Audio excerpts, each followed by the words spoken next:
نبی کے ایک غلام تھے امام ابن مالک، جن کی فقہ مالکی ہے، بہت بڑے امام تھے، بہت بڑے امام تھے۔ انہوں نے میرے نبی پاک صلی اللہ علیہ وسلم کا خواب میں بڑی دفعہ دیدار کیا، بہت دفعہ دیدار کیا، اور ہوتا بھی عالم ہوتا بھی ہے۔ عالم اس کو ہی کہا جاتا ہے نا جو ڈرنے والا نہ ہو، صحیح بات جب بھی زبان پر آ جائے تو یہ نہ کہے چودھری ناراض ہوئے گا، پنڈ والا ناراض ہوئے گا، نمبردار ناراض ہوئے گا، نہیں نہیں نہیں نہیں نہیں۔ جن نے سرکار دی نگاہ، سرکار دے اتے اپنی نگاہ جمائی ہوئے نا، اور لوگاں دیاں نہیں ویکھدا میرے تے ناراض کیڑا ہوندا ہے تے راضی کیڑا ہوندا ہے، وہ یہی آندا ہے کہ سرکار کدو راضی ہون گے میرے تے۔ امام مالک فقہ شریف کے بہت بڑے امام ہیں۔ اس وقت کا بادشاہ تھا ایک خلیفہ منصور، جس کو ابو جعفر کہا جاتا تھا۔ خلیفہ منصور تھا، بہت بڑا خلیفہ تھا، بہت بڑا بادشاہ تھا۔ اس نے نا جی کسی مسئلے کے اندر امام مالک سے کوئی مسئلہ پوچھ لیا۔ امام مالک نے فرمایا یہ مسئلہ اس طرح ہے۔ اس نے کہا میں نہیں مانتا یہ مسئلہ اس طرح ہے۔ امام مالک نے فرمایا ماننا نہ ماننا تیرا کام ہے، میرا کام ہے بتا دینا۔ مانے یا نہ مانے یہ تیرا کام ہے بھائی، میں دھکے سے تو نہیں کسی کو منوا سکتا، میرا کام کیونکہ میں عالم ہوں، اور عالم کا کام ہوتا ہے صحیح بات بتا دینا، بس منوانا یہ عالم کا کام نہیں ہوتا۔ امام مالک فرمایا میں نے تجھے منوانا تھوڑا ہے، ہاں اگر تو کہے یہ مسئلہ غلط ہے تو میں تجھے دلائل دیتا ہوں، تجھے سب کچھ بتاتا ہوں۔ اس نے کہا میں مانتا نہیں، بتاؤ کیا دلیل ہے۔ تو جب بادشاہ کے ساتھ اس طرح مناظرہ رنگ پیدا ہوا نا، مناظرانہ رنگ، تو لوگ بھجدے آئے، سارے بھجدے آئے بھی امام مالک، کیونکہ اس وقت کے مولوی تھے، اس وقت کے ان کو عالم سمجھا جاتا تھا اور ادھر بادشاہ سمجھا جاتا تھا، تو لوگ بھجدے آئے ویکھنے اج بادشاہ تے مولوی دا روڑا پی گیا کی بندا ہے۔ اج ویکھنے مولویاں دا تے بادشاہ دا روڑا پی گیا، ویکھنے کی بننے دا مطلب یہ نکلے تماشائی بڑے دنوں دے لگے ہوئے نے، اج دے نہیں نے۔ تماشے ویکھن والے بڑے پرانے لگے پھردے نے۔ چلیا مومن تماشائی نہیں ہوندا، مومن حقیقت تے نگاہ رکھن والا ہوندا ہے۔ قربان جاواں ادھر وے ذرا غور فرماوے اج میرے پاک مدینے دے تاجدار کریم آقا صلی اللہ علیہ وسلم، آمنہ دے لال مدینے دے تاجدار کریم آقا صلی اللہ علیہ وسلم دا یار جدو بادشاہ وقت نے بلایا میرے نال آ کے گل کر لے، اگر تو سچا ہے میں تیری من جاواں گا، اگر میں سچا ہوواں گا تینوں میری مننی پینی ہے۔ ذرا غور فرماوے اج حضرت امام مالک رضی اللہ تعالی عنہ سرکار نو جدو پتہ لگیا ہے بادشاہ میرے نال گل کرنا چاہندا ہے، اون دے کول فوج بھی ہے، اون دے کول وزیر بھی ہے، اون دے کول مشیر بھی ہے،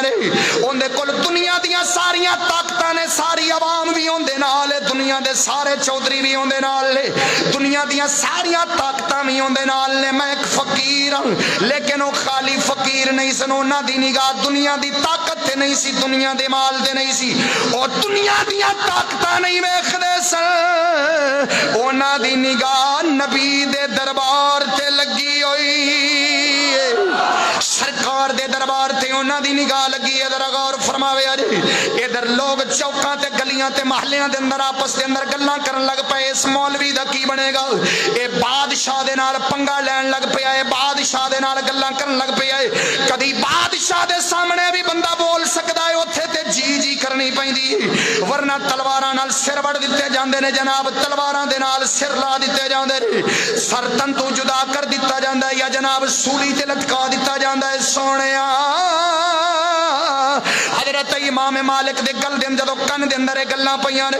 کہ لوگ گلیاں بازار محلیاں دے اندر گلاں کر رہے نے کہ اس مولوی دا کی بنے گا، اس امام دا کی بنے گا،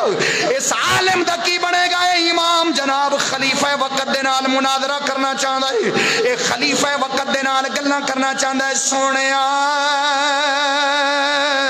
حضرت امام مالک نے مدینے والے منہ کر لیا، آپ فرماندے نے فرمایا مدینے دے تاجدار دی بارگاہ دے اندر او کملی والے میں ٹوٹے ٹوٹے تے ہو سکنا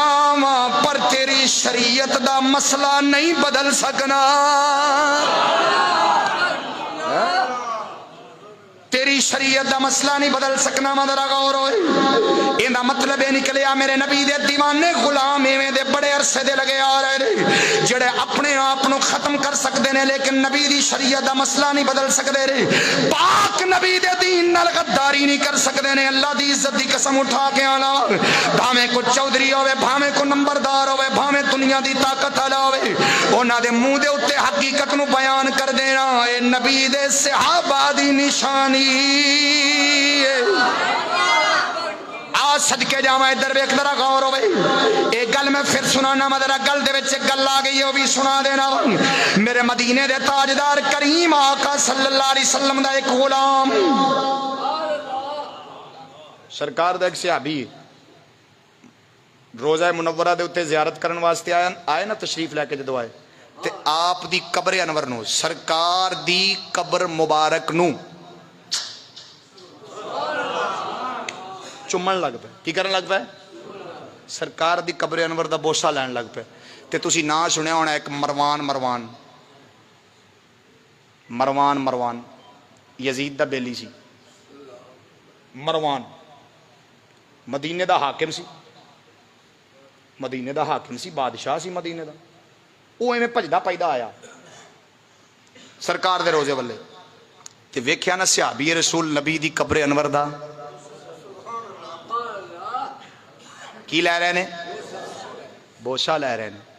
تو وہ اگ بگولا ہو گیا ہن تسی ویکھیا جی بلا مروانی کیڑے نے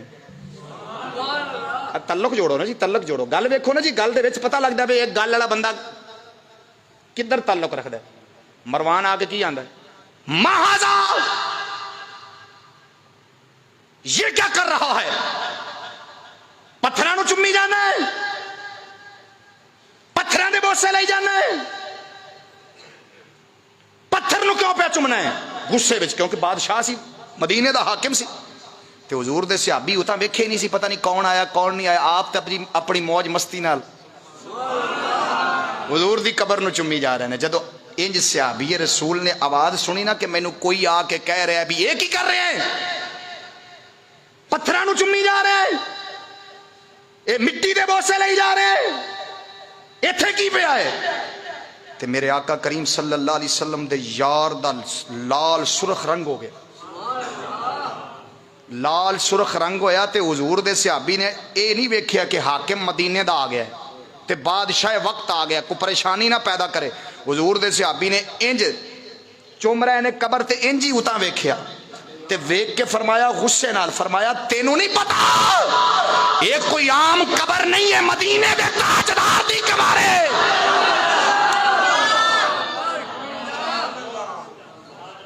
میں پتھر نہیں چم رہا یہ حدیث کے الفاظ ہیں میں پتھر نہیں چم رہا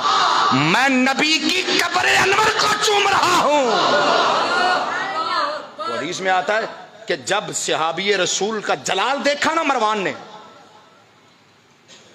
فوری چپ کر کے کھلو گیا بھی اتنے گل نہیں بننی توجہ نہیں کی تھی ذرا اونچی بولو سبحان اللہ اس کا مطلب یہ نکلا کہ کچھ نبی کے غلام ایسے بھی ہیں جو سچی بات دشمن کے منہ پر بھی کہہ دیتے ہیں ڈرتے بولو ڈرتے ہاں توجہ نہ پھر بولو سبحان اللہ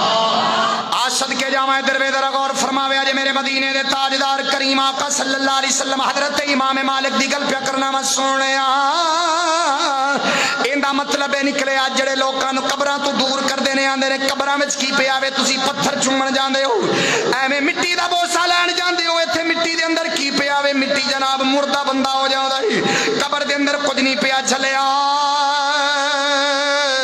او اپنیاں قبراں تے قیاس کردے نے اللہ دی عزت دی قسم اٹھا کے آنا وا جڑا صحابی دا جواب ہے وہی ہر سنی دا جواب ہے جڑا صحابی نے جواب دیتا ہے وہی سنی جواب دے گا کی آکھے گا او چلیا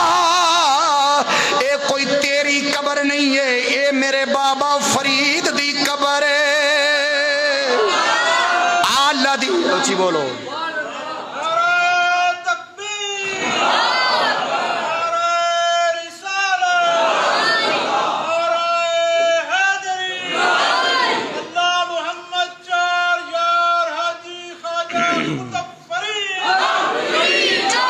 توجہ نہ بولو سبحان اللہ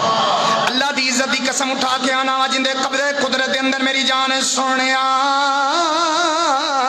ایمان والے دے دل دے اندر جدو نور دی شمع روشن ہو جاندی ہے ایمان والا چراغ روشن ہو جاندا ہے اللہ دی عزت دی قسم اٹھا کے آنا حضرت امام مالک رضی اللہ تعالیٰ عنہ صدقے جاواں جدو شریعت دا مسئلہ آیا ہے وقت دے بادشاہ نو بھی جناب نہیں ویکھے